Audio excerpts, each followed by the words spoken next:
Snow drove into Martin Parker's face like crushed glass. It was mid-January in the heart of the Siberian taiga, roughly 200 miles north of Yakutsk, and the thermometer nailed to the side of his spruce log cabin read a grim -45 degrees Celsius. Martin, a former timber surveyor from Oregon, had exiled himself to this frozen purgatory 3 years ago. Following the sudden death of his wife, Clara, the world of men had become unbearably loud. He sought silence. He found it in a landscape that actively tried to kill him every single day. Trudging through the thigh-deep drifts to check his perimeter snare line set strictly for small game like hare to supplement his meager rations, Martin paused. The wind, usually a monotonous howl, carried a broken, jagged sound. It was a high-pitched, guttural wheeze. Martin unslung his battered Winchester rifle, his breath pluming in thick white clouds, and pushed through the dense thicket of frosted birch. 30 yards from his property line, he found the source of the sound. A young reindeer, its coat a mottled mix of slate gray and winter white, lay collapsed in a crater of crimson-stained snow. Martin approached cautiously. The animal's right hind leg was caught, but not in one of Martin's simple wire snares. This was a heavy-duty, titanium-toothed bear trap, an illegal piece of hardware that had bitten clean through to the bone. The reindeer's chest heaved erratically. Its large, dark eyes rolled back in panic as Martin stepped closer. But it lacked the strength to thrash. It was bleeding out, freezing to death, and entirely alone. Martin stared at the dying creature.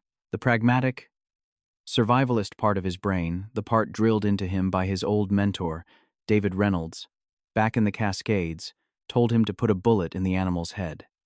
It would be a mercy. Furthermore, a carcass this size would provide enough meat to last him until the spring thaw. He raised the Winchester. He aligned the iron sights with the space between the reindeer's desperate eyes. His finger hovered over the trigger guard. But as he looked down the barrel, the reindeer stopped panting. It looked directly at him, and in that exhausted, terrified gaze, Martin saw a reflection of his own shattered spirit. It was the look of a creature that had fought the bitter world for as long as it could and was finally waiting for the end. Martin lowered the rifle. "Not today," he muttered, his voice cracking from days of disuse. What followed was a brutal test of human endurance. Martin wedged his hunting knife into the jaws of the titanium trap, using a fallen birch branch as a fulcrum. It took 10 agonizing minutes of leverage, his muscles burning and vision blurring from the exertion in the extreme cold, to pry the metal jaws open just enough for the mangled hoof to slip free. The reindeer didn't try to run. It simply let its head fall back into the bloodied snow. Martin sprinted back to his cabin, returning with a heavily modified plastic sled he used for hauling firewood and a canvas tarp. Rolling the 200-pound animal onto the sled was nearly impossible. Martin tore a ligament in his shoulder during the effort, crying out into the howling wind, but he managed to secure the reindeer. Dragging the sled back to the cabin took 2 hours. By the time Martin kicked his heavy wooden door open and hauled the animal inside, he was in the early stages of hypothermia. The cabin was a stark 10 by 15-foot space, dominated by a cast-iron wood stove. Martin shoved his meager furniture aside and rolled the reindeer onto a bed of dry moss and old wool blankets near the heat. "All right, buddy. Let's see what we're working with," Martin breathed, tearing off his gloves. He retrieved his emergency medical kit. The wound was horrific. The serrated teeth of the trap had lacerated a minor artery and chipped the tibia. Martin flushed the wound with iodine, packed it with hemostatic gauze to stop the arterial bleeding, and began the grueling process of suturing the torn muscle and skin. The reindeer, whom Martin impulsively named Silas, jerked awake midway through the procedure, kicking out wildly. A stray hoof caught Martin in the ribs, cracking one. But the man merely gritted his teeth, pinned the leg down with his body weight, and finished the stitches.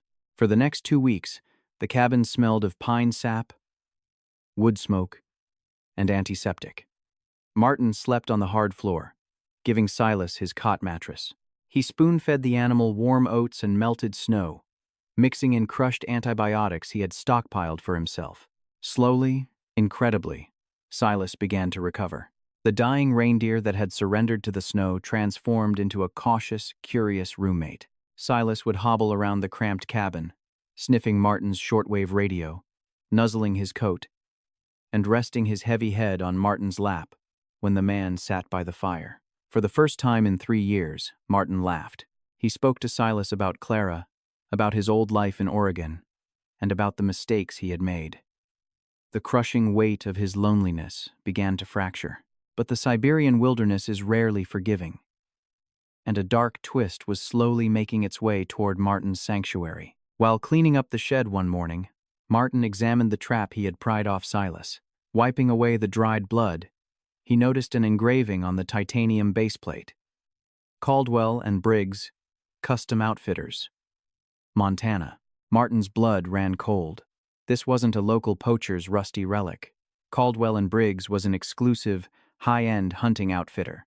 David Reynolds had warned Martin about rogue Western outfits operating black market trophy hunts in deep Siberia, paying off corrupt local officials to hunt endangered or protected game from helicopters and snowmobiles. They were here, and they were likely looking for their lost, expensive trap and the trophy attached to it. 3 days later, the weather broke. The sky turned the color of a bruised plum, and the barometric pressure plummeted. A historic blizzard, a purga, slammed into the Verkhoyansk range. Visibility dropped to absolute zero. On the second night of the storm, as the wind threatened to tear the cabin's roof off, Silas suddenly stood up. His ears swiveled toward the heavy wooden door. He let out a low, nervous grunt and backed into the darkest corner of the room. A heavy, desperate pounding echoed over the roar of the wind. Martin grabbed his rifle, chambered a round, and unbolted the door. 2 men practically fell inside, covered in a thick crust of ice, shivering violently. They were dressed in high-end, Western-branded tactical winter gear. "Thank God," the taller one gasped, tearing off his frost-bitten balaclava to reveal a sharp, patrician face. "We lost our snowmobiles in a drift about 2 miles south. Our GPS died. We would have frozen to death." Martin kept the rifle pointed at the floor, his eyes narrowing. "Who are you?" "Richard. Richard Caldwell," the man said, his teeth chattering uncontrollably. "This is my partner, Thomas Briggs. We're environmental researchers. From the States." Martin's grip on the Winchester tightened. The men who had maimed Silas were standing in his living room. "Get by the fire," Martin said, his voice devoid of emotion. He watched them closely. They didn't look like researchers. Thomas had a large, custom-made hunting knife strapped to his thigh, and Richard carried the arrogant aura of a man used to buying his way out of trouble. As the men warmed up, their eyes adjusted to the dim light of the cabin. Thomas, nursing a cup of boiling water Martin had handed him, suddenly froze. He stared into the shadows behind the stove. Silas stepped forward, his limping gait obvious, his head lowered defensively. Thomas nudged Richard. A knowing, greedy look passed between the 2 poachers. "Well, I'll be damned," Richard sneered, his tone shifting from desperate victim to entitled predator. "Looks like you found our lost merchandise, old man." "He's a wild animal," Martin said evenly, stepping between the men and the reindeer. "Not merchandise. That buck," Thomas said, standing up and resting his hand casually on the hilt of his hunting knife, "stole a very expensive piece of hardware from us. We've been tracking his blood trail for weeks before the snow covered it. He's a magnificent specimen.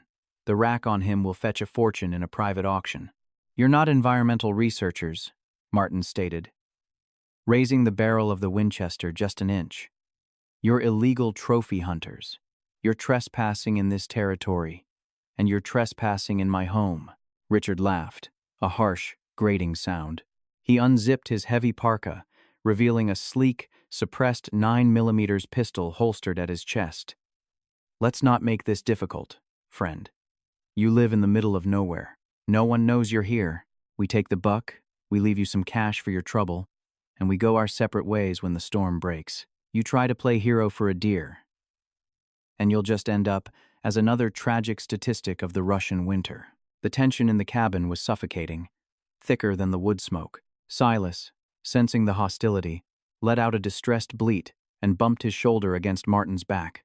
The touch sent a surge of protective adrenaline through Martin's veins. He hadn't been able to save Clara. He was not going to let these monsters take the only living thing that had brought him peace.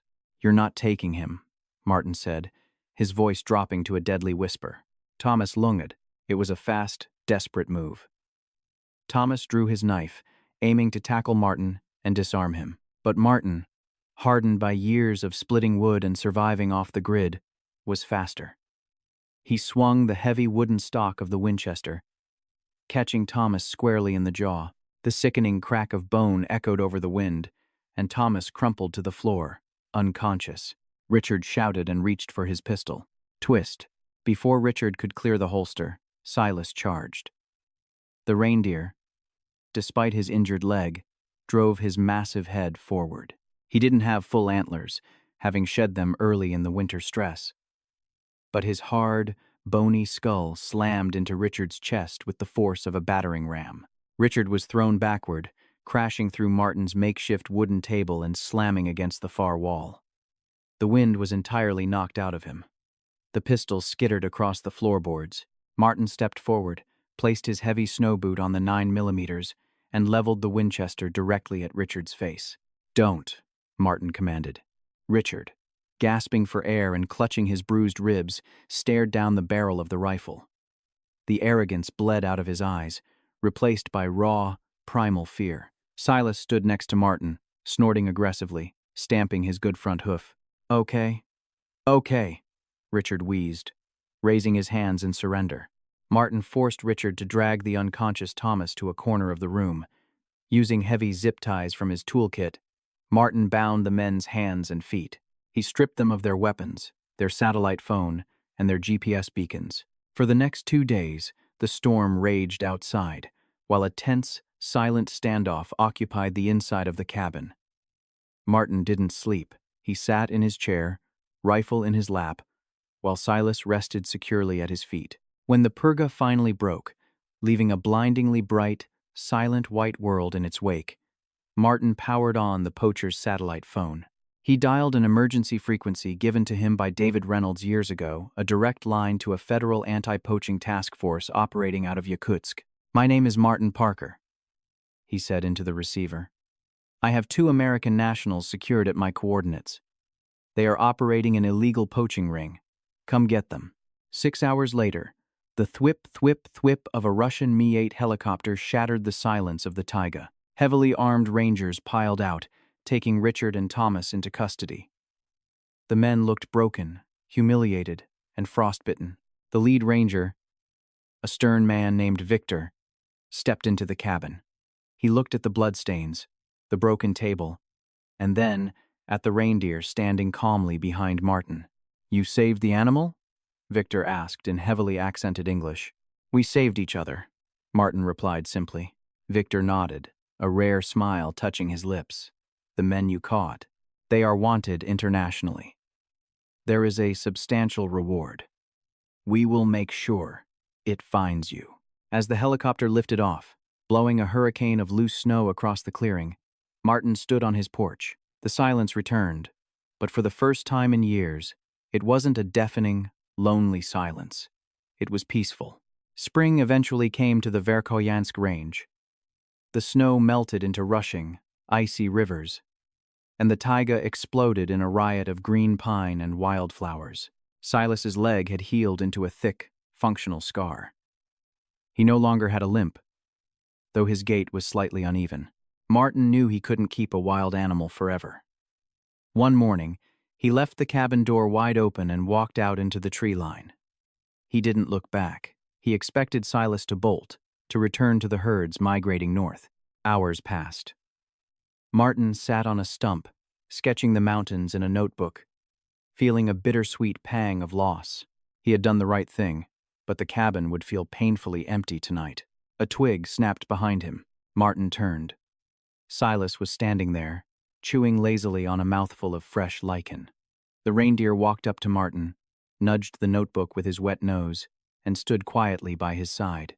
Martin Parker smiled, reaching up to scratch the thick fur behind Silas's ears. He wasn't entirely sure what the future held, or if he would ever leave Siberia, but as he looked out over the vast, untamed wilderness with his unlikely companion, he knew one thing for certain. He was a lonely man no longer.